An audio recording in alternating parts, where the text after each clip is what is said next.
start with the homage to the Buddha. Namo tassa bhagavato arahato samma sambuddhassa. Namo tassa bhagavato arahato samma sambuddhassa. Namo tassa bhagavato arahato samma sambuddhassa.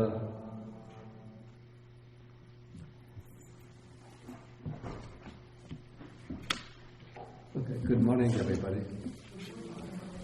And today is June 15th, 2013.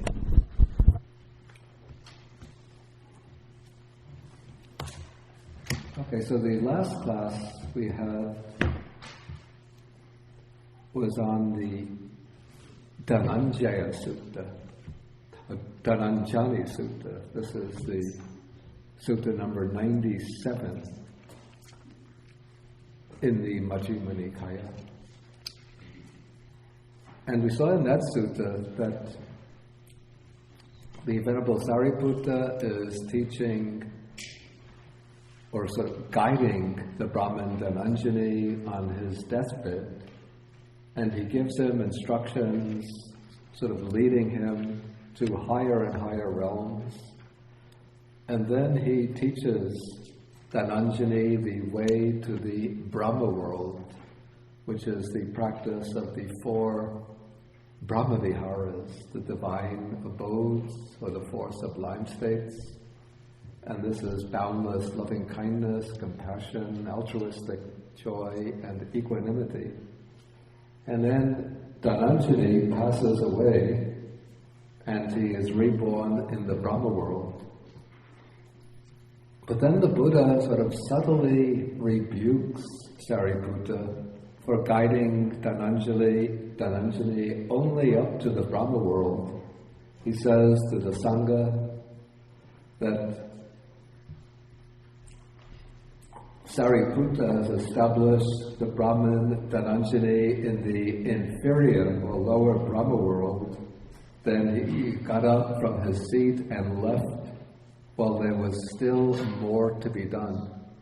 So the implication is that Dhananjani had the potential to make at least a breakthrough to the comprehension or understanding of the Dhamma through insight, and perhaps realizing the stage of stream entry or even more than that.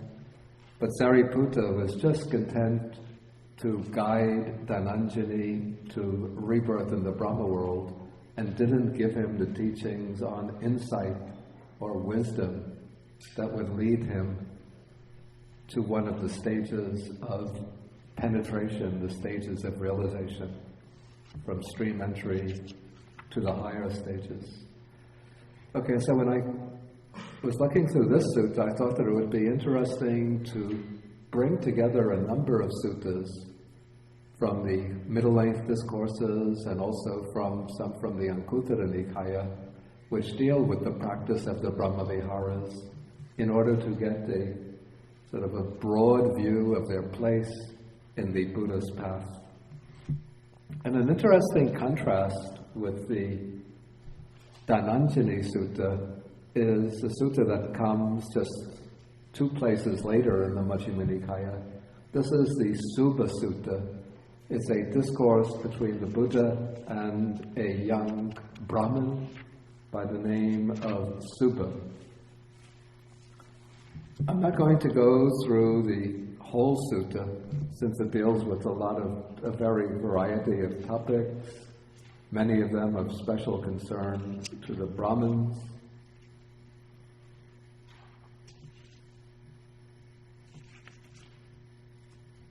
But when we come to passage or section 22, starting on section 22 on page 815.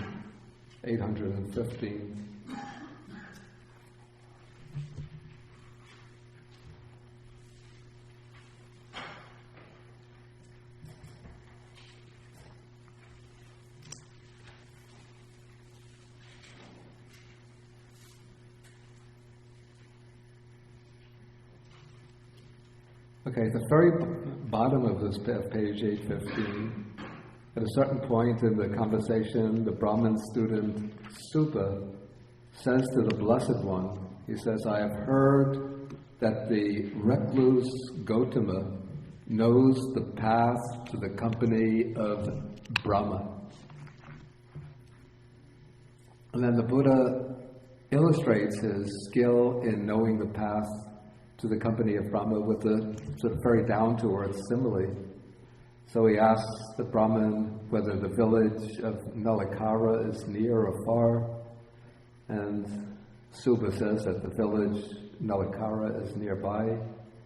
And then the Buddha says, suppose there was a man who was born and raised in Nalakara, and as soon as he had left the village of Nalakara, somebody asked him about the path to the village. Would that man have any hesitation in reply? And so Subha says, no.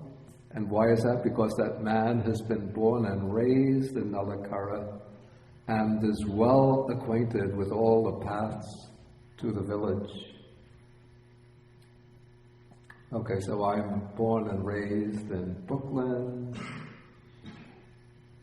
Well, I don't know all of the streets in Brooklyn, but I know the streets in Borough Park.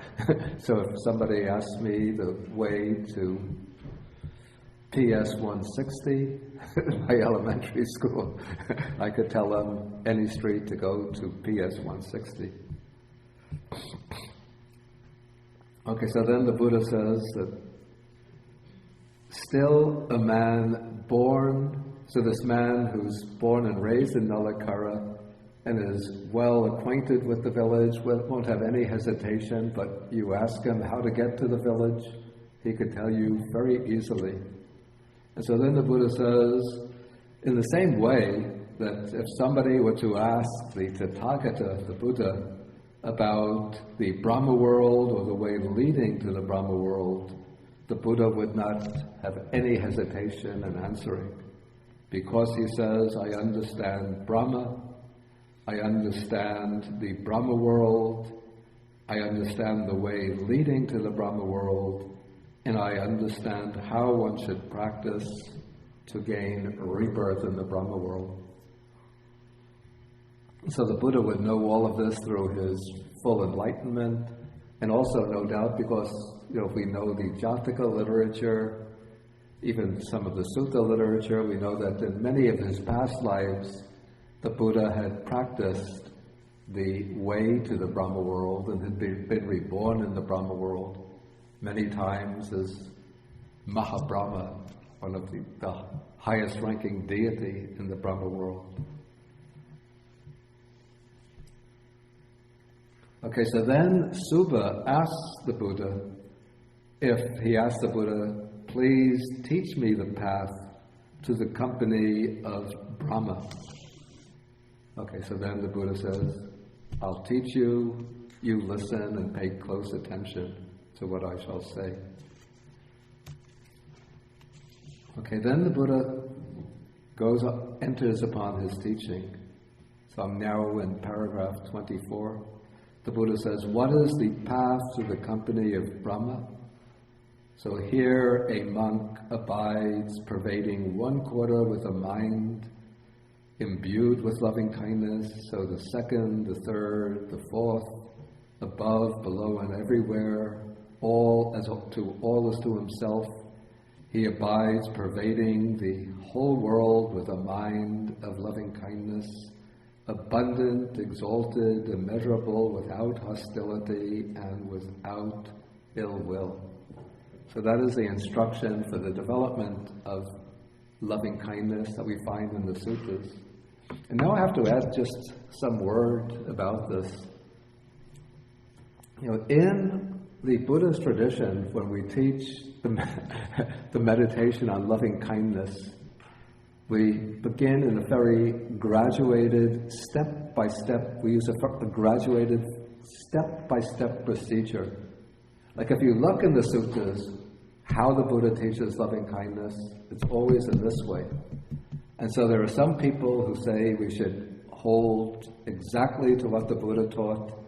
And so the way to practice loving kindness is you just sit down and start extending loving kindness to all the different directions.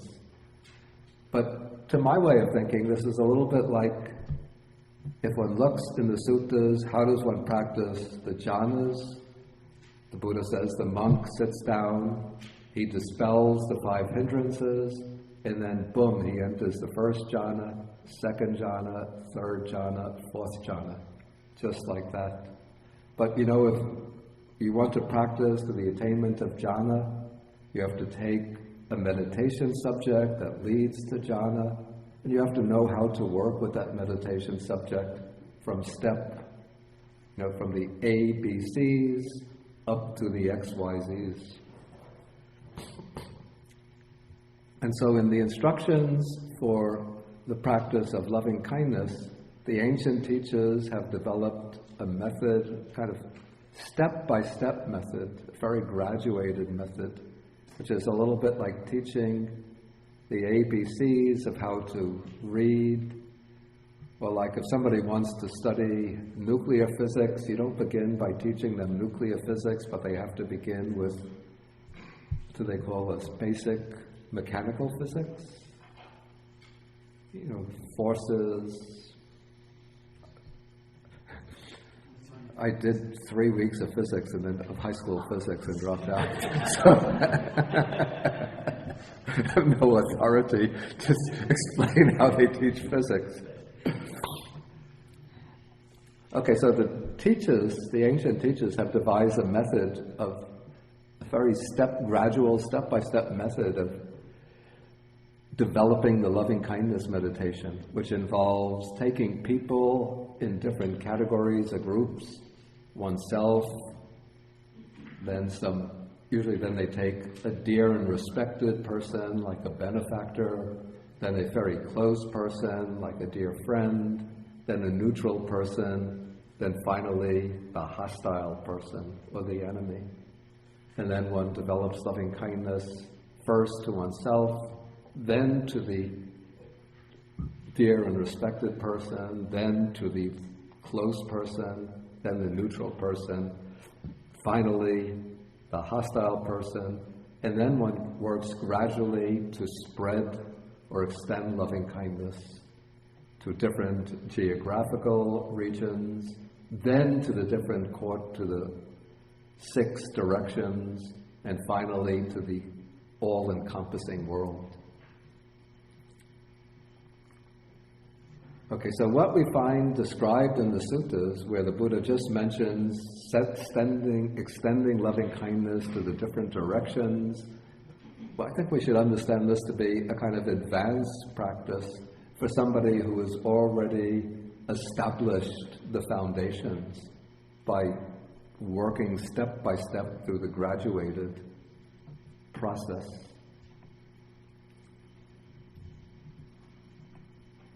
I know some of my good friends say, don't practice in the graduated way, that's just commentary, but just go directly into extending loving kindness to the different directions.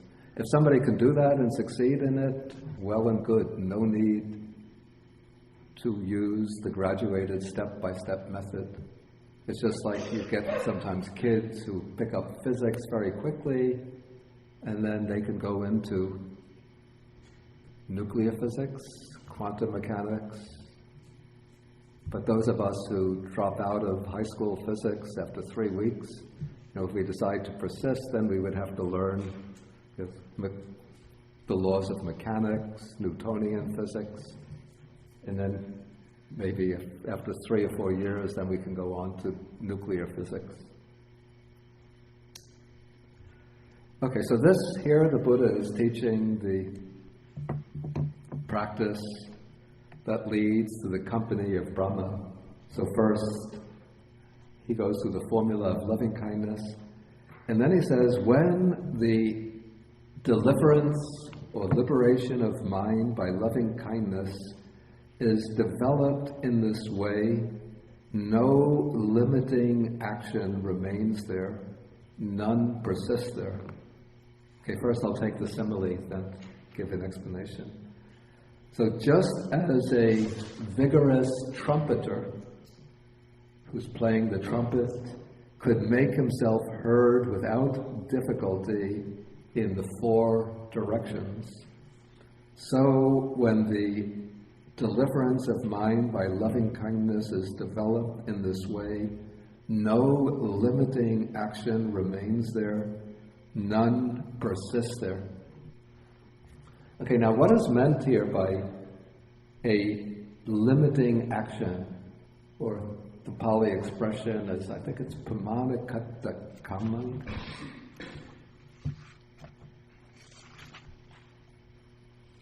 Yeah, pamanakattang kamang. So this means a karma that pertains to the sense sphere, the sensuous realm of existence.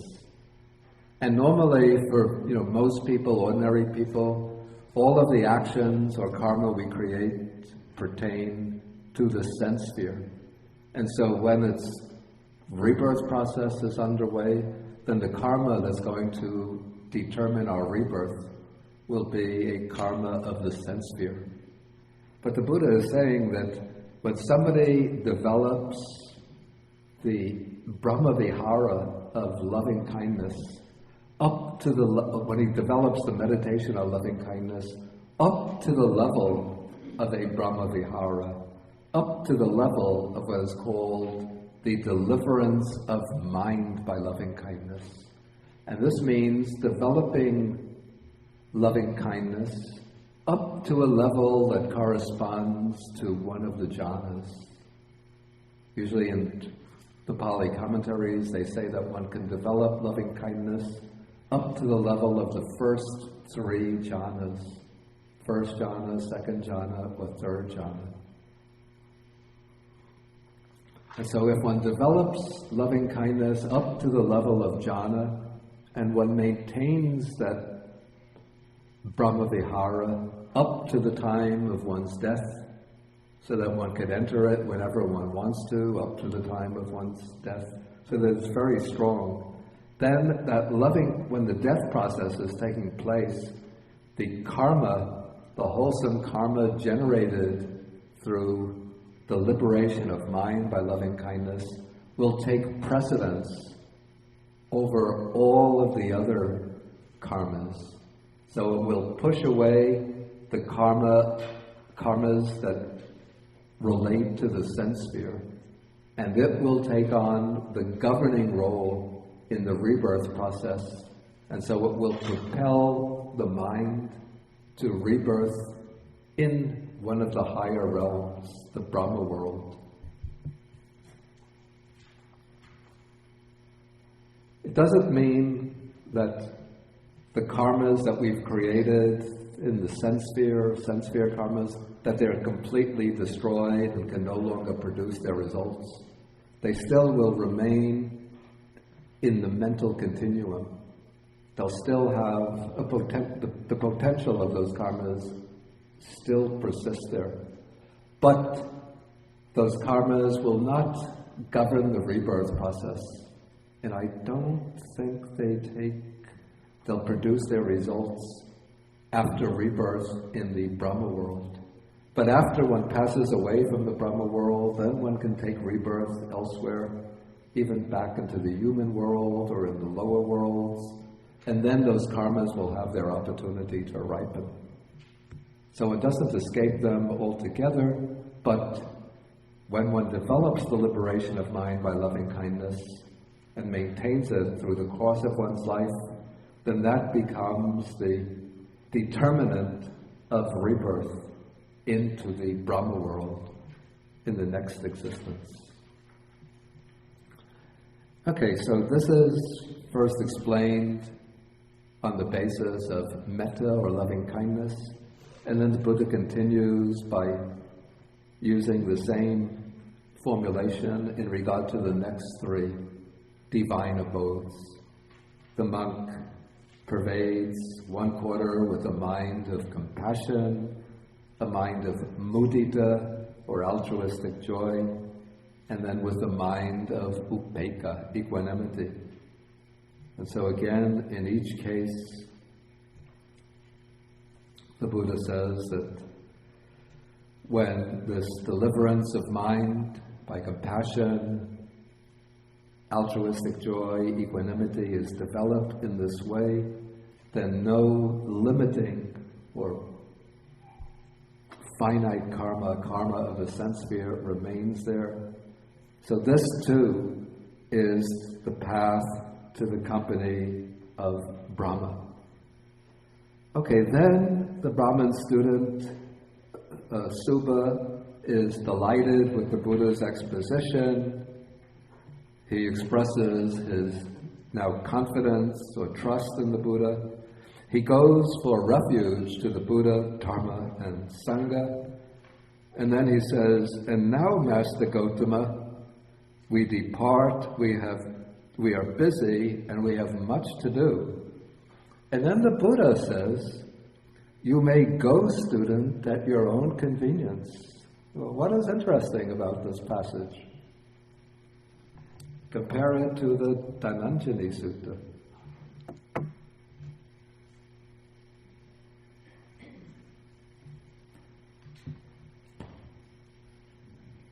He's letting him leave with more to be done. Excuse me? He's letting him leave with more to be done. Yeah, the Buddha doesn't say, wait a minute. Wait a minute, young man. I'm not finished my exposition yet. I still have a few more things to tell you. But he says, you may go, student, at your own convenience. So if Sariputta were present, what would Sariputta be saying to the Buddha? Depends on when. What? Depends when it happens. Depends when. Yeah. Let's put the time considerations aside. Well, I would say that this is an issue. I guess we cannot ever surpass the Buddha's knowledge, I guess, and his understanding. I mean, no one can surpass that. So. Yeah, but let's just put that put that aside for the time being. So Sariputta would ask, why did you say that if there's more to be done? That would be my question if I was Sariputta. Yeah. So why did the Buddha rebuke Sariputta for leaving Dhananjani, teaching him only the path to the Brahma-world, and then departing when there was more to be done? But now the Buddha teaches Subha the path to the Brahma-world. And of course, then Subha says, I'm very busy, I have to go. And the Buddha says, okay, you can go. Of course, we could say that the Buddha knew that Subha's business was extremely urgent, but then you could say that there would be nothing more urgent than teaching him the way to liberation. Michael, take the microphone. Originally, we said that there was more to be done because there was literally more to be done in the sense that that person would be able to take the teachings. But in this case, if that's the case the first time, then one can assume in this case that he's not prepared to go further, and that this is the appropriate place to stop. Okay, that's an excellent answer. That's exactly what I was thinking myself. Just to repeat for the microphone, for the tape recorder, he said that under these conditions, the Buddha would have known that he had taught as much as Subha was capable of understanding or grasping, and that it was not the occasion to try to present him with further teachings that would have led him to some realization. Johnny wanted to add something. Subha is not dying yet. There's still time for semester break. In a way, that's true. But also the texts, sometimes they say that death can come at any moment. But probably, as Michael said, the Buddha would have known that Subha's faculties were probably not yet ripe enough to be able to penetrate into the truth of the Dhamma. And so he gave him enough to sort of lead him in a wholesome direction. I don't recall any suttas where the Buddha again encounters Subha and directs him to a world-transcending realization. But maybe my memory is a little cloudy on that point. Also, I think there's a difference between leaving someone who's still listening to you, like in Shariputra's thing, and someone who says, I have to go. That person is kind of, that's an indication that is true. of unreadiness. And I don't recall any passage in the sutta where somebody declares, somebody who's in the discussion with the Buddha, a layperson says, I'm very busy, I have to go. And then the Buddha says to him, don't be in a hurry, stay a little while longer. I don't recall any passage like that. Please take the microphone. My question is, maybe getting off the topic, but my question is, why does, coming from a secular person in this Brahma-world with the US, it's kind of very foreign to me. And would you say that the Brahma-world that uses the metaphors and similes is within the context of Hinduism, so people can understand that this achievement of Brahma-world is capable for humans, but then you have to do more in order to liberate. You have to go beyond it. So was that the Buddhist idea of using this context? Okay, I guess the basic idea is the Buddha sort of using these premises and this worldview of Hinduism as a basis for teaching the Brahmins. Is that the point of the question? Yeah. First of all, what we call Hinduism today didn't really exist at the time of the Buddha. What was existing at the time of the Buddha is what we would call, or what scholars call, Brahmanism, which would be the religion of the Brahmins, founded upon, particularly on the Vedas and some of the texts that developed out of the Vedas. And then there would have been, at the popular level, a wide number of cults, probably centered around nature deities, or even some higher deities. And then in time, these different streams of religiosity, spirituality, merged to form the basis for what we now call Hinduism. But this would have taken place maybe by about the 1st century BC, or even after the beginning of the Christian era. Okay, but it seems here that the Buddha, when he's teaching Brahmins, he often uses the framework of the Brahma-world for teaching them, in order as a kind of accommodation to their point of view. But also, when the Buddha is teaching his own followers and the monks, he does make reference to the Brahma-world and teaches the path to the Brahma-world. But as we could see from some of these suttas, for the Brahmins, like their aspiration was to be reborn in the Brahma-world. For them, that was the supreme goal, at least the way it's presented in the Buddha's text. But for the Buddha, there is such a thing as the Brahma-world, and the 4 divine abodes is the path to the Brahma-world. But for the Buddha, as we'll see from some of the other suttas, this is not the ultimate goal, but it's a kind of temporary station. Okay, any questions or comments coming out from this passage before we go on? Okay, so let's go on to some of the other suttas deal with the divine abodes. Okay, let us take sutta number 83.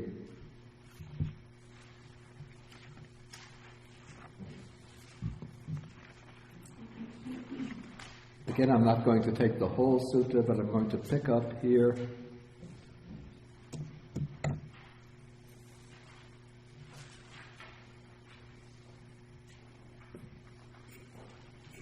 on paragraph 17.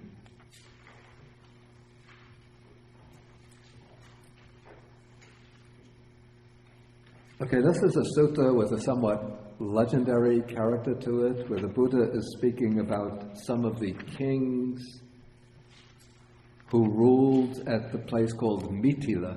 It's a place in northern India, in the distant past, thousands and thousands of years in the past.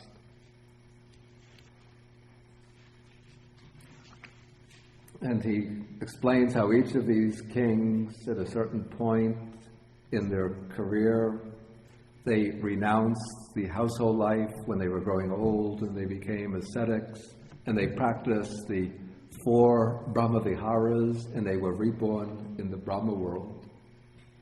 And then finally he comes to a king named Nimi, who after ruling for many hundreds of years, many thousands of years, you see in this period in the distant past that said that the lifespan of human beings was much, much longer than our lifespan, even thousands and thousands of years. So when he grew old, then he addressed his barber. He says, when you see any gray hairs on my head, let me know. Then at a certain point, the barber sees the gray hairs growing. And then at that point, the king decides to go forth and become an ascetic. We could go actually to paragraphs 4, 5, and 6. Here it's speaking about an earlier king named Makadeva. Okay, so the king, when he knows that the gray hairs are growing on his head, then he decides to go forth. He entrusts the kingdom to one of his sons, and then he goes off. He puts on the yellow robe of an ascetic, and then he dwells pervading the 4 directions with the mind of loving kindness, compassion, joy, and equanimity. And then when he passes away, then he's reborn in the Brahma-world.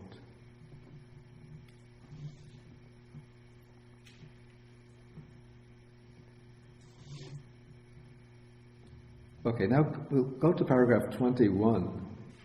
Okay, so the Buddha now says to Ananda, it may be that you think thus.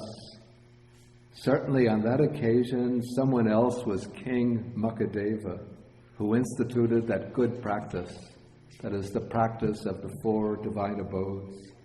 But it should not be regarded in this way. I was king, I myself was King Makadeva on that occasion, and I instituted that good practice, and later generations continued that good practice. Okay, but now the Buddha says, this is the important point, that kind of good practice does not lead to disenchantment, to dispassion, to cessation, to the higher peace, to direct knowledge, to enlightenment, to nibbana, but only to reappearance or rebirth in the Brahma-world. Okay, so the Buddha is now sort of here comparing or pointing out the shortcomings or defects of that good practice.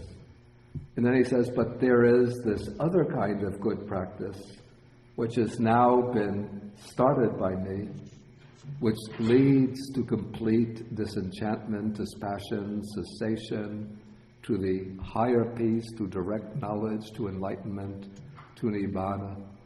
And what is that good practice? It is the Noble Eightfold Path, starting from right view to right concentration. That is the good practice that I've started now, which leads to complete disenchantment and so on, to nibbana. Okay, so here the Buddha is setting up a contrast between 2 types of good practice. Both are considered good, but one good practice, the Brahma-viharas, leads only to rebirth in the Brahma-world. Sort of that's its limitation. So it's a good practice, a wholesome practice, but on its own, it still works within the boundaries, we could say, or the limitations of samsara, the round of birth and death. And in contrast, the Buddha is setting up in contrast another good practice, which is the Noble Eightfold Path, which leads to higher realization, to direct knowledge of the liberating truths, to enlightenment and to nibbana.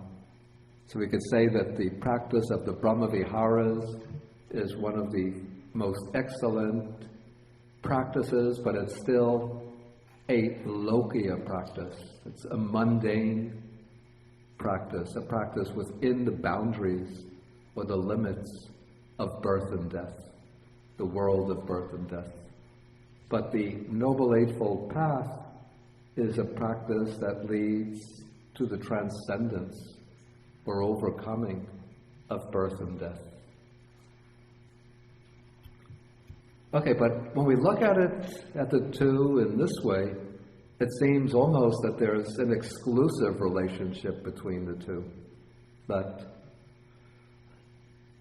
the four Brahma-viharas operate entirely within the limits of the world, and in contrast, the Noble Eightfold Path leads beyond the world, but it excludes the four divine abodes. But that would be a misunderstanding.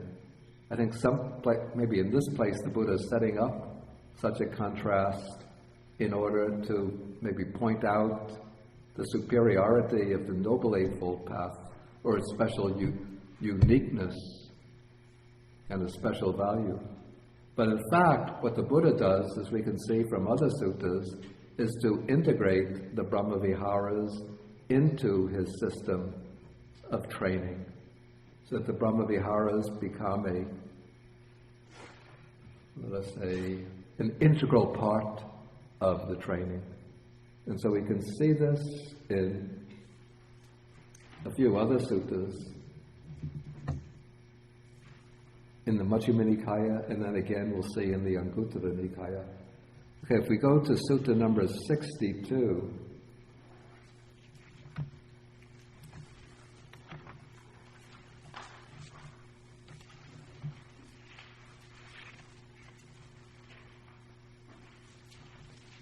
and we have a series of very short passages beginning with number 18, paragraph 18. This is on page 530. So this is the sutta that the Buddha is addressing to his son Rahula. And here he's explaining different approaches to meditation to Rahula, different ways of training the mind in order to overcome different mental obstructions or mental defilements. And so in paragraph 18, the Buddha instructs Rahula to practice the meditation on loving kindness. For when you develop meditation on loving kindness, any ill will, that's hatred, anger, resentment, and so on, will be abandoned. Okay, so loving kindness is the direct antidote to ill will, hatred, anger. Then develop meditation on compassion. For when you develop meditation on compassion, any cruelty, or maybe that's not exact enough, but it's the impulse of the mind to harm others, to inflict suffering on others.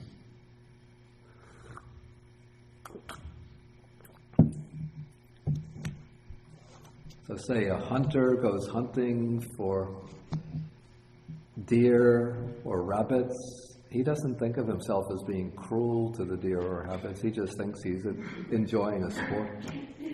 But if he develops the meditation on compassion, then that impulse, that urge to engage in some kind of activity that will harm others will be overcome. Or somebody likes to make fun of others, to ridicule others. Well, that could be cruel. To be sarcastic, speak sarcastically to others. Yeah, that could be cruel. But people who do it habitually don't think that they're being cruel. But if they develop compassion, then they will have a feeling of empathy towards others and be able to understand the suffering they experience as a result of sarcastic speech, ridicule, humiliating speech, and so they won't speak in such ways. Okay, then meditation, develop the meditation on mudita, on altruistic joy. For when you develop meditation on altruistic joy, any discontent will be abandoned. The Pali word is arati, which means lack of delight.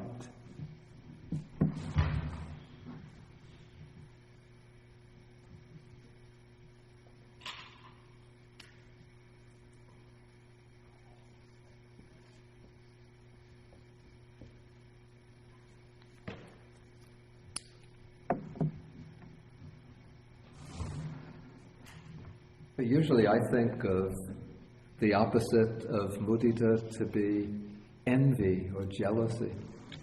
Because when others achieve success or good fortune, sort of the natural impulse of the undeveloped mind is to envy their good fortune or success.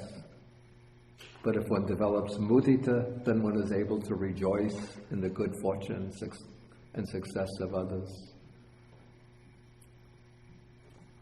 Okay, and then the fourth is to develop meditation on equanimity. For when you develop meditation on equanimity, then it says any aversion will be abandoned. And then there's another sutta in the Anguttara Nikāya which says that equanimity is the antidote for attachment or for lust.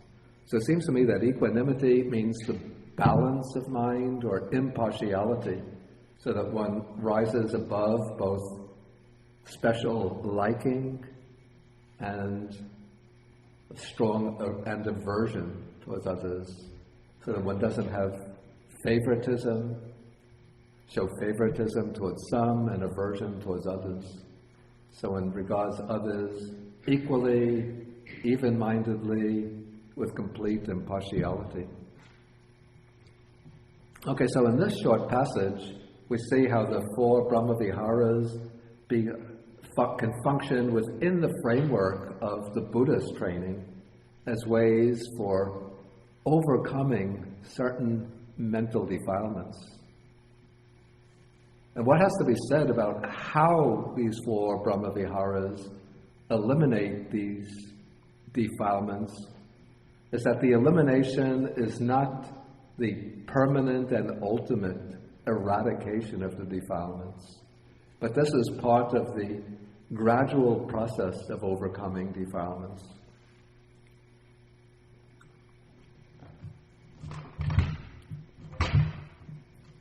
And technically, we say that this is a kind of elimination by factor substitution.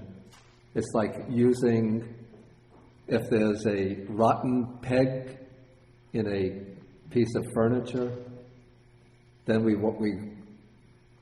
drive out the rotten peg with a new peg, a strong peg. Excuse me?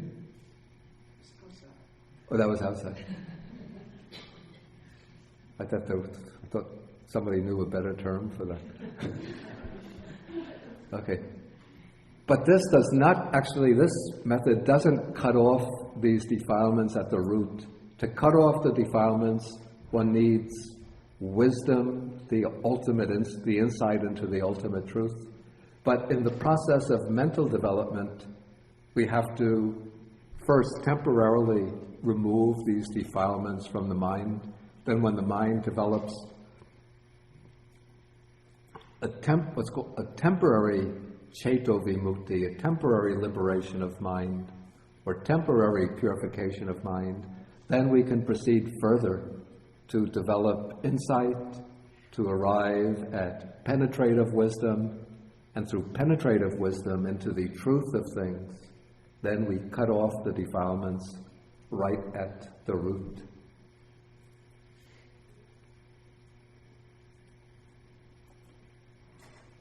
And then how the defilements are cut off at the root based on the Brahma-viharas. We can find some examples of this I have two other suttas in the Majjhima Nikāya.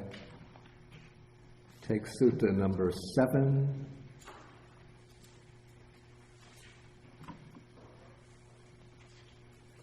And the passage I have in mind begins with section 13.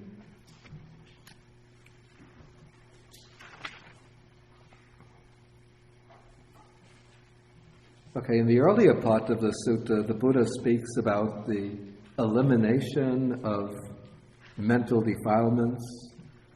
And from some of the terminology used in those passages, we get the clear impression that the monk, he's speaking in terms of a monk, that the monk who has undergone this process of mental purification has already reached one of the 3 lower levels of enlightenment or liberation.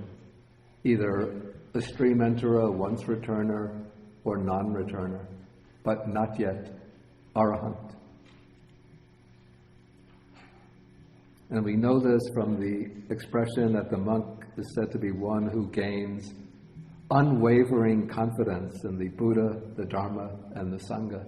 And unwavering confidence is a characteristic of a disciple who has entered the path. So usually one of the 3 lower levels of realization. Okay, so then continuing, the text says that this disciple abides pervading 1/4 with a mind of loving kindness, and so on, then with a mind of compassion, mind of altruistic joy, mind of equanimity. Okay, so now he's developed the 4 Brahma-viharas, or perhaps even just one of them would be enough. Okay, but then he goes on, paragraph 17, he understands thus, there is this, there is the inferior, there is the superior, and beyond there is an escape from this whole field of perception. The passage itself is somewhat obscure, but as explained by the commentary, this passage is a kind of oblique way of expressing the 4 Noble Truths. So what he's understanding, there is this means the set of the 5 aggregates, which is the truth of suffering. There is the inferior, what is low or bad, that is craving, which is the origin of suffering. There is the superior, that would be the cessation of suffering, nibbana, liberation. And beyond there is an escape, a way of escape from this whole field of perception. That could be seen as referring to the Noble Eightfold Path, which leads beyond. Please be quiet. We're having a class here.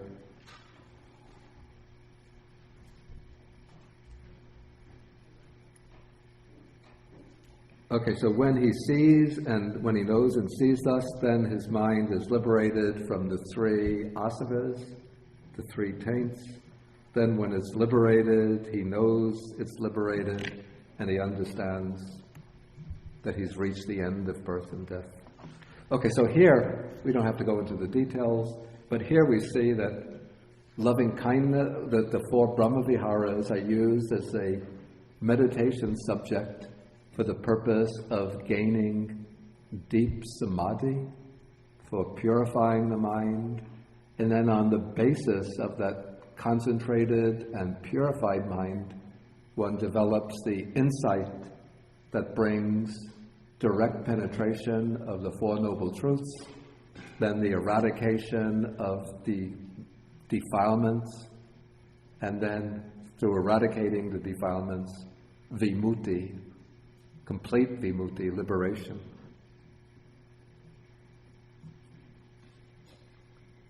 Okay, so this is a passage from Sutta number 7.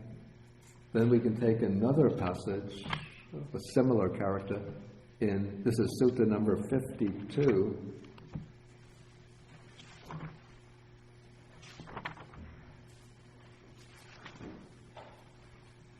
starting with section 8.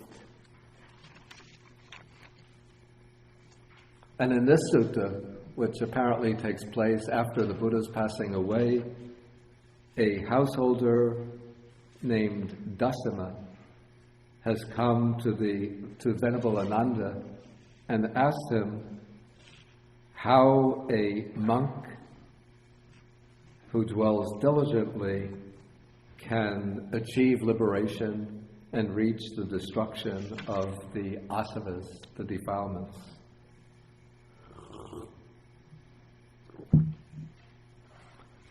And so Ananda has been teaching this householder the different methods that can be employed, different methods taught by the Buddha. And so section 8, he says, we have a monk who dwells pervading one quarter with a mind imbued with loving kindness. So the other quarters, up to the whole world, he pervades with loving kindness.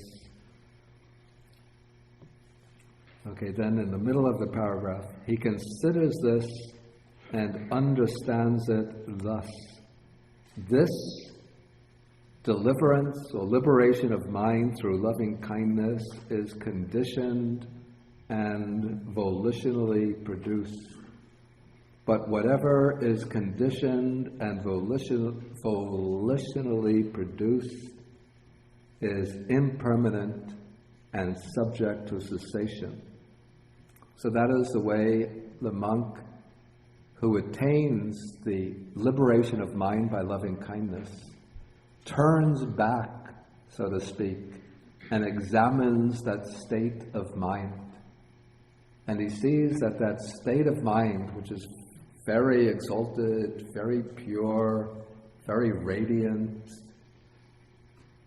he sees that there is the defect in that state of mind, the shortcoming, in that it is conditioned, or it's produced through conditions.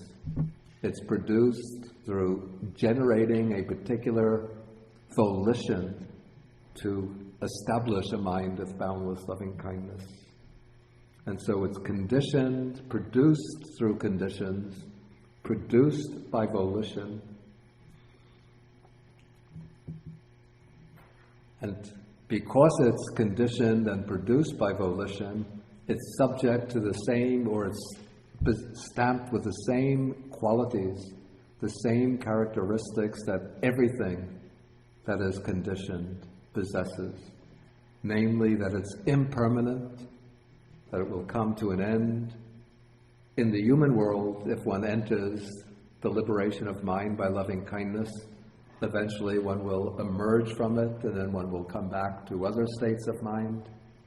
And then if one is reborn in the Brahma-world because of that mind of loving kindness, then one enjoys the bliss and peace and glory of the Brahma-world for could be hundreds of, or thousands of years, millions of years, even several aeons. But eventually that comes to an end, and one has to be reborn elsewhere. So it's impermanent and subject to cessation. So as one is examining this with insight, so if one is really firm and has power, very powerful insight into this, one can attain the destruction of the defilements right on the spot and attain arhatship. But if one's insight is not yet strong enough, then one can attain the stage of non-returning, so that one will be reborn in the Brahma-world. But when one is reborn there, one is reborn with the status of a non-returner, so that one will definitely achieve final liberation in that realm without coming back to another rebirth in the lower realm. Okay, so that is the method that the Buddha taught by which one could attain supreme security of bondage or liberation. Okay, maybe at this point I'll ask, I think I've gone through the suttas from Majjhima Nikāya that I had lined up. So maybe at this point I'll ask whether there's any questions or comments that arise from these texts.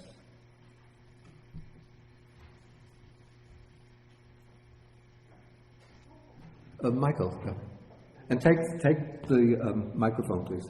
Thank you. There seems to be an implication that one can't advance in the Brahma world. Is that true? In other words, Okay, that's a very good point. That's a very good point. You're saying that the implication is that one can't advance in the Brahma world. it appears.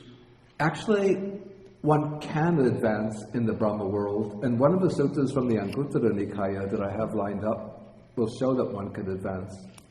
But let's first take the other questions, and then we'll go on to that text in the Anguttara Nikāya. But just to answer very briefly, one can advance in the Brahma world. I had a question about if is the loving kindness the only way to the Brahma world? You get to the Brahma world by doing just regular samadhi meditation, but maybe you don't make it to the vipassana or to insight, but you advance. You do some.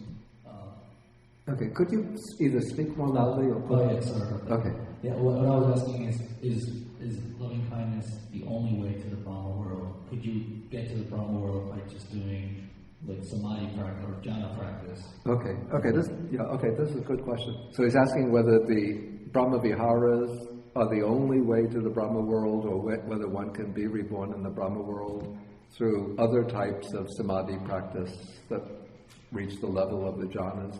Actually, even though in the suttas we see when the Buddha is asked about the Brahma world, or when he's teaching the way to the Brahma world, he always mentions the 4 Brahma Viharas. But actually, if we take the wider view that we can see from the commentaries, that through the jhanas one can be reborn in the Brahma world. And what actually brings rebirth in the Brahma world is the power of the samadhi, rather than the particular subject of meditation. And so, the way the scheme is developed, I think we see this already in the suttas, but it becomes more explicit in the commentaries. The form realm is divided into 4 levels, and then each level is subdivided into 3 secondary levels. And so it's said that if one develops the first jhana, which can be through any meditation subject, it can be through mindfulness of breathing, through loving kindness or compassion or altruistic joy, or it can be through a colored disc, what they call kasina. Whatever object one uses, if one develops the first jhana, without going higher, that will lead to rebirth in the first, call this the first level of the form realm. If one goes further and develops the second jhana, then that will lead to rebirth in the second level of the form realm.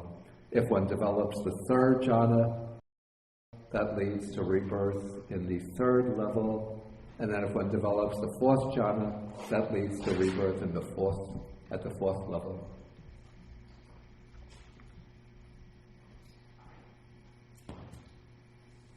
I had a technical question about the actual practice Yeah. of Brahma Viharas. Yeah. So my understanding of metta, loving kindness, is that you start with a person, and so the sensation to the body feels like it's sort of like you are exuding some sort of molecule. Exuding. The sensation of the body, the feeling in the body feels like it's kind of permeating something out of your body, like exuding some kind of molecule. Okay, so you feel like you're exuding some kind of... So throughout the whole, and then Yeah. the whole body, Yeah. and then you imagine it going to the world. And the only thing that I was kind of question was about compassion. Yeah. Compassion seems to, the way I understand it, correct me if I'm wrong, the way I was taught was to actually feel the other person's suffering. Yeah, right. So, and actually, so in a way, since a compassion is kind of two-way, I have to kind of feel what the other person is feeling, and then I have to kind of wish the end of that suffering. Am I correct in assuming the two-step? Or how do you understand that practice of compassion? Okay, so one feels the other person suffering, and then one wishes for the end of that suffering. Right. I think in developing the pure, concentrated meditation on compassion, one focuses on feeling the suffering of that person. But it's not that you undergo the suffering. Yeah. But it's because when you sort of relate to the other person in terms of that person's suffering, it's not like you're being weighed down by misery, sorrow, grief, but rather what's arising is, I don't know how to express it otherwise, compassion, the quality of the mind or heart that shakes with the suffering of others, or that feels the suffering of others as one's own. So at that point, when one is treating it meditatively, one is not generating the wish, may that person be free from their suffering. But generally what is done at the end of the meditation on compassion, when one comes out from it, then one generates the wish, may that person or those persons be free from their suffering. So am I correct to understand that it's kind of uninvolved, kind of detached receptivity when I'm doing? I'm not, wait, the sound is blurred a little. Am I kind of, in a way, can I describe it as kind of an uninvolved, kind of detached receptivity that I'm feeling when I'm taking in this feeling of suffering? I didn't quite get the phrase, it sounded like Tiffany. No, it's kind of uninvolved, detached receptivity. Oh, receptivity, receptivity. So that I am kind of open and yet I'm detached from this suffering, so I don't get involved or get the mishigas, get so attached to that suffering. This is what I would say, when one is developing compassion as a meditation, then one is, that's a good choice of words, then one is developing a receptivity to the suffering of others. But, I mean, the way I understand it, it doesn't mean that one just remains in one's day-to-day life completely detached from the suffering of others. Then I would call that, could even be a pseudo-compassion, but it has to manifest in some concern to alleviate the suffering of others. Then it becomes a real, what I call real down-to-earth compassion. But within the meditative state, or when doing the meditative practice, at that point, one is sort of becoming receptive to the suffering of others. One is not thinking and devising plans for alleviating the suffering of others. That could come after the meditation, sort of drawing the force of the meditation on compassion, and then using it to find ways to apply one's effort and energy to help alleviate the suffering of others. Okay, we'll take one more question, and then I want to go do a brief look at the suttas and the Anguttara Nikāya. Claudia? Not a question, just I love the word that you used, and I suspect it's a translation issue. You said you shape with the suffering, and I think what came to mind for me is resonate, almost like an instrument. Actually, resonate is also a good word. The Pali word that's used is anukampa, which means, anu means along with, and kampa means shaking. So it's shaking. This is another word that's used in the suttas to indicate compassion. Anukampa means shaking along with the suffering of others.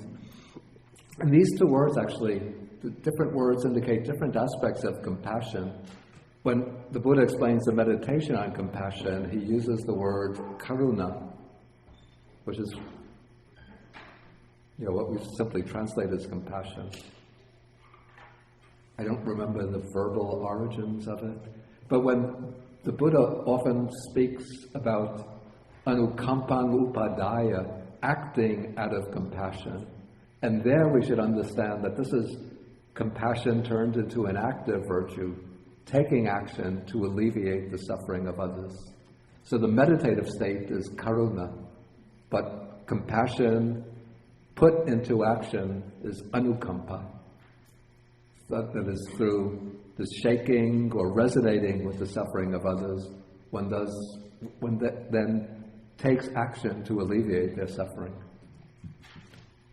Okay, I want to take a quick overview of the suttas from Anguttara Nikāya.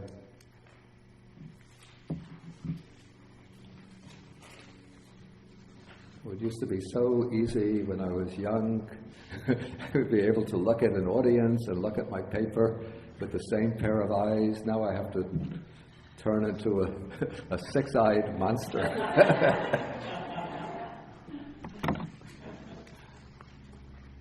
Okay, so this comes to the question that Michael asked earlier.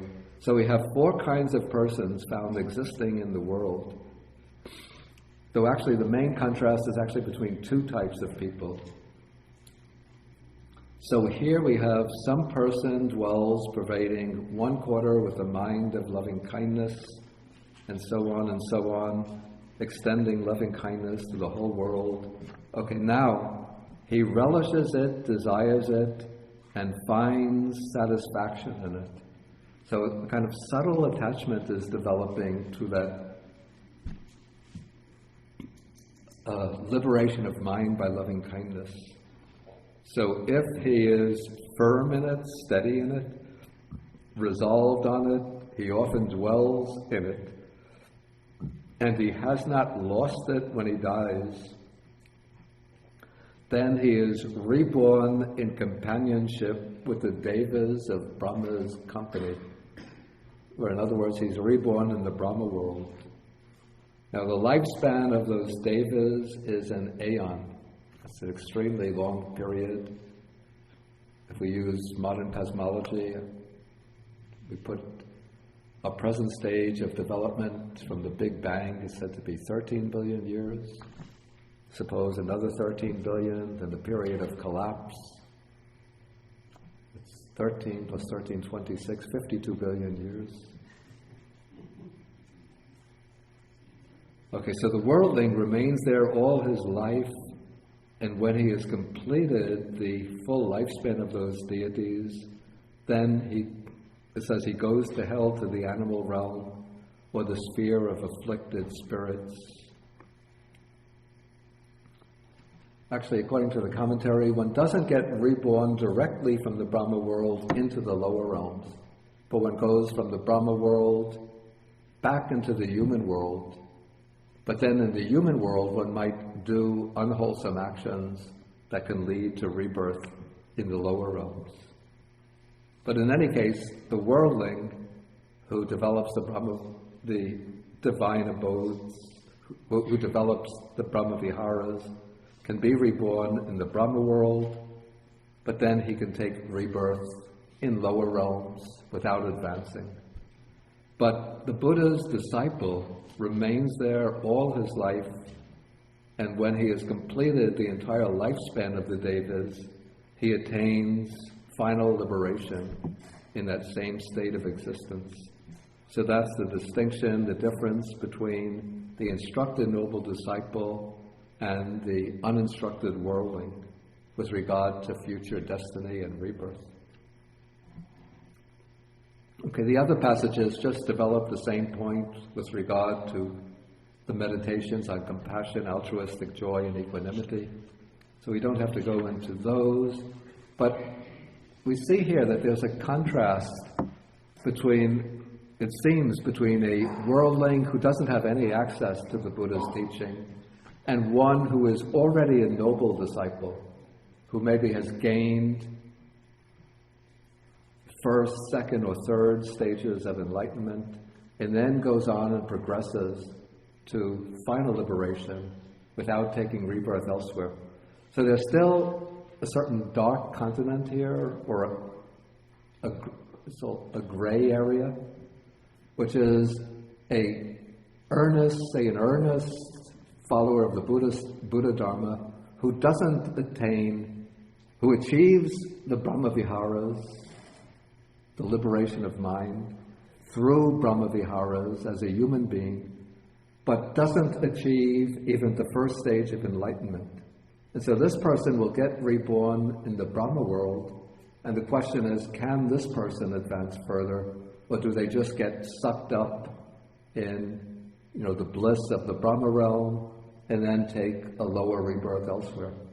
My understanding is, and this is my own personal understanding, that if a person has learned the Dhamma well as a human being and has a good understanding of the Dhamma, without reaching any realization of any stage of deep penetration, if they get reborn in the Brahma world, they'll still have that right view. And they'll still have the other factors of the practice, of the path. So once they're reborn in the Brahma world, they could still pick up their practice where they left off and continue to develop, and then to develop deeper and deeper insight, and then even gain these stages, the paths and the fruits in the Brahma world. That's my personal opinion.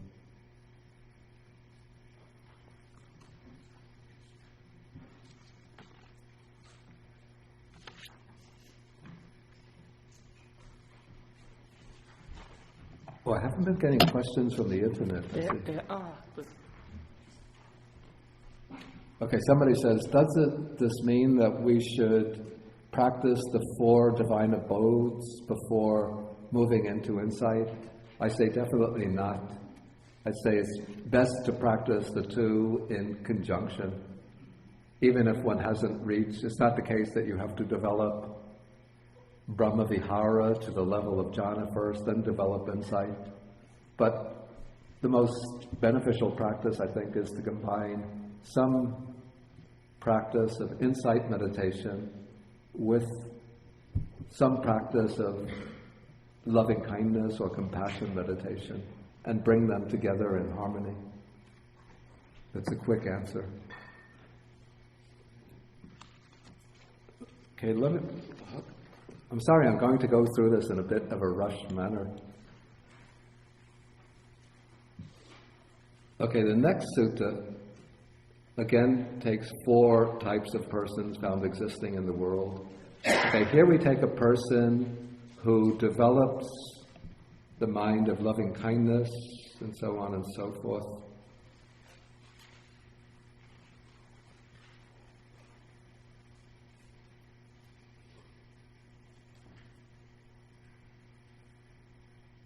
Okay, and then this person who develops the mind of boundless loving kindness then contemplates all of the phenomena that are included in form, feeling, perception, volitional activities, and consciousness as impermanent, suffering, disease, and so forth, as empty and as non-self. Then with the breakup of the body after death, this person is born in companionship with the devas of the pure abodes. That's the point. That person, because he has insight, this will be a person who develops that insight up to the point of non-returning. I think in taking excerpts, I might have missed out some essential passages there. Okay, a similar thing is said about developing the other 3 Brahma-viharas. Okay, the next sutta speaks about the Buddha's encouraging the monks to do deeds of merit, and then he explains how in a past life he himself had practiced the meditation of loving kindness for 7 years, and then as a result of that, for 7 aeons of world dissolution and evolution, he did not come back to this world, this human world, but he went on to rebirth in the realm of streaming radiance. That's one of the high celestial realms. And then later he was reborn in the Brahma world, and he became Mahabrahma, the great deity. And then after that, hundreds of times, he was a wheel-turning monarch, and so on. So this is showing the worldly benefits of developing the mind of loving kindness.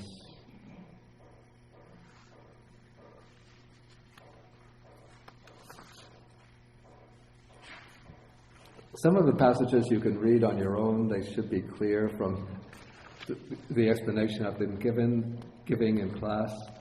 But I just want to come to The next to last one, on page 4 of the handout, the benefits of loving kindness.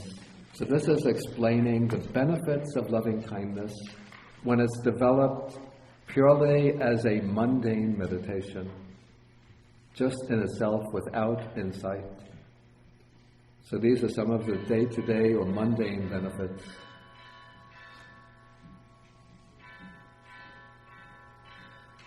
It doesn't silence gongs.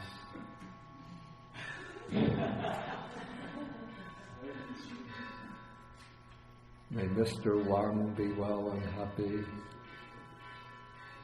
May all of his good purposes be fulfilled. May Mr. Wang be well and happy. May all of his good purposes be fulfilled. May Mr. Wang or whoever is hitting the gong be well and happy. May all of his good purposes be fulfilled. May Mr. Wang be well and happy. Ah, it works. I guess I hadn't tried hard enough. Okay, so in this sutta, the Buddha mentions 11 benefits. One sleeps well, sleeps peacefully. One wakes up happily. One doesn't have bad dreams. One is pleasing to other people, so other people like one. And one is pleasing to spirits, so the other spirits that are around are happy with one. Then the deities protect one. Maybe modern skeptics don't believe this, but there are other beings in other realms close to the human realm that are invisible to us. And so if one develops loving kindness, they will protect us in times of danger, when there's some kind of tragedy or catastrophe. Suddenly there comes like an invisible intercession on our behalf that's coming from the deity. Then I said this is for those who have really developed very powerful samadhi on loving kindness, that fire, poisons, and weapons do not injure one. Then in the commentaries relate some stories about to exemplify this. Then 8, one's mind becomes quickly concentrated. So if one practices, because one of the big obstacles to samadhi is ill will, anger, and resentment. So if one practices loving kindness, one can suppress that anger, ill will, and resentment. And so with that hindrance of ill will out of the way, one can more easily achieve samadhi. Then one's facial complexion or one's facial features are serene. You could see a person practices loving kindness, they have a pleasant smile on the face always looks bright and cheerful, and one is attracted to such a person because they look very comfortable. Their facial feature gives a kind of comfort, like one feels peaceful in their presence.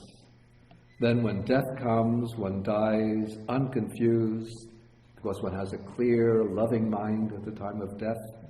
And then if one does not penetrate further, then one goes on to the Brahma-world. So if one doesn't have insight or wisdom, let's say if one does not penetrate further, this means if one hasn't yet reached arhatship, because even a non-returner can go on to the Brahma-world through loving kindness. But if one has arhatship, then one doesn't take rebirth anywhere, and so one is completely liberated. Okay, so these are 11 mundane benefits of loving kindness. And of course, the supramundane benefit is that based on loving kindness, one can develop the insight that brings final liberation. And then another sutta from the Anguttara Nikāya gives another benefit or mundane benefit of loving kindness. So maybe it's implied amongst the 11.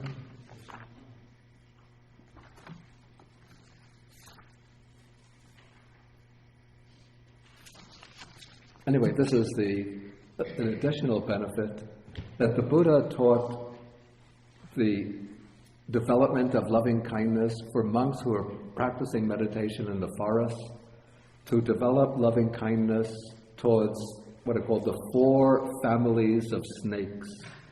Maybe these were 4 types of snakes, poisonous snakes in northern India during the Buddha's time. But one could just think of any kind of snakes, especially poisonous snakes, and develop loving kindness towards them. Because when there's very powerful loving kindness towards the snakes or other types of harmful animals and other creatures, somehow those animals will pick up the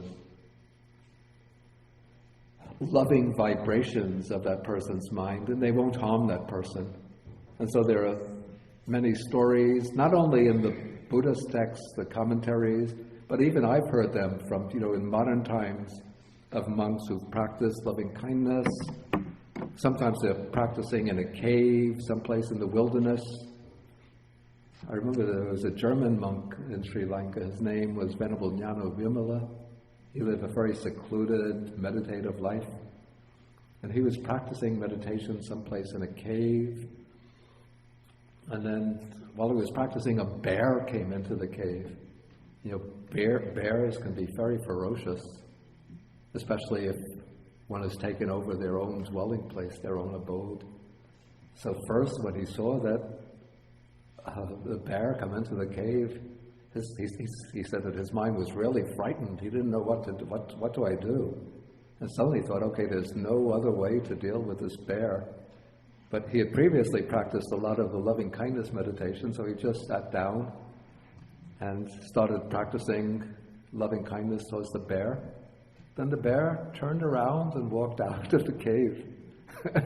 And then he was able to make his exit. And I've heard of monks and ascetics who practice loving kindness, and tigers come and don't harm them. And sometimes even when he's sitting in loving kindness, sitting and practicing loving kindness, the tiger will come and sort of cuddle up to him, nuzzle up to him, and purring right by his knee, like, please pet me, just like a little pussycat. And there was another monk in Sri Lanka who had been sitting in meditation out in the open. I think it was a cobra or a pulanga, one of these poisonous snakes, came up into his lap and sort of coiled up in the lap that's formed when one is sitting in meditation. And he just, extended loving kindness towards that snake. The snake remained for some time, but then after some time just it unwound itself and it moved away.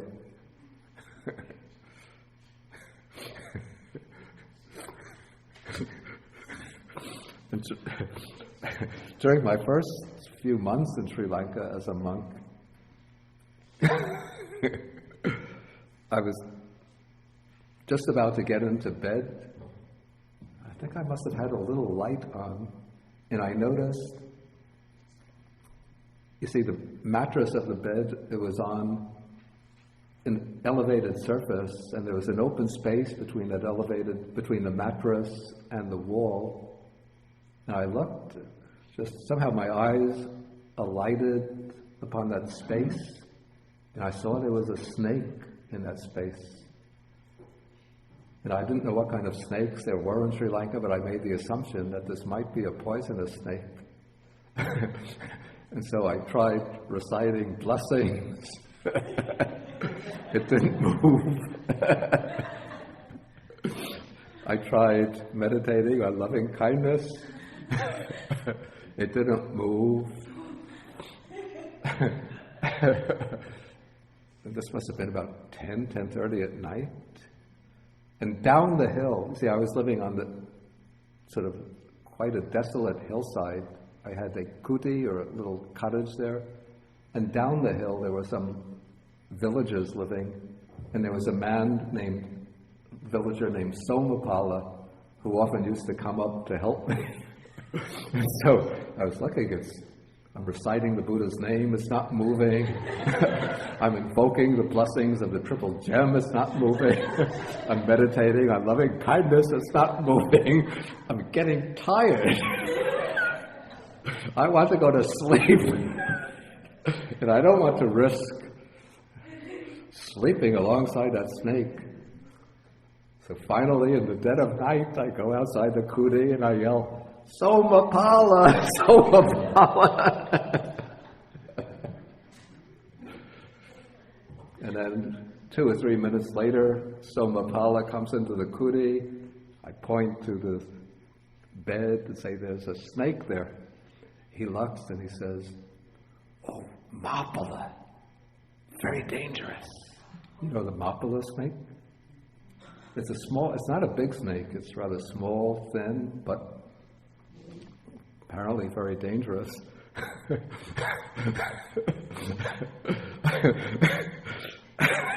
And so he takes the broom, sweeps the snake off the bed, and sweeps it out the kuti. And so I could go to bed safe and sound.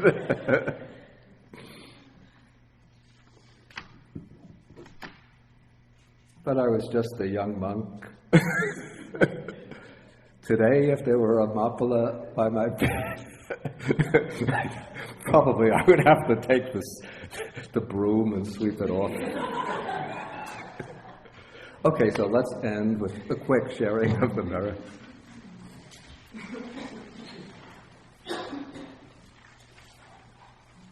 I'll do it in the abridged way. Akasata chabumata deva nagamahidika panyantang anumoditva shirang rakantu sasanam. Akasata chabumata deva nagamahidika panyantang anumoditva shirang rakantu desanam.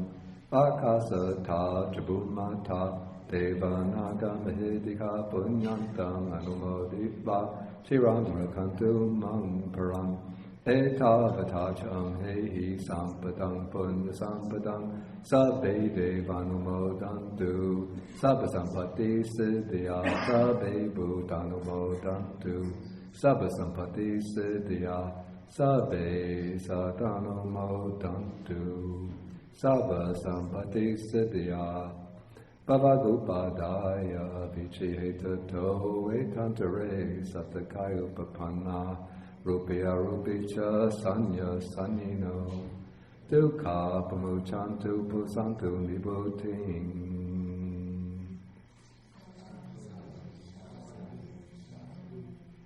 Okay, next Saturday we won't have the class because I won't be here next Saturday. So the next class will be in 2 weeks, that is,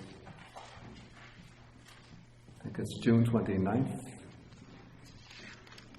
And I think we do, but look on the schedule, I think we take Sutta number 101 next time. But look on this sequence of suttas posted on the schedule. And we'll send out an announcement before the class.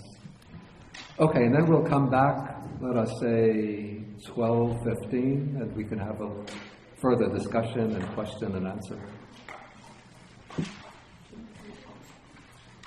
Okay, so let us end with 3 bows to the Buddha.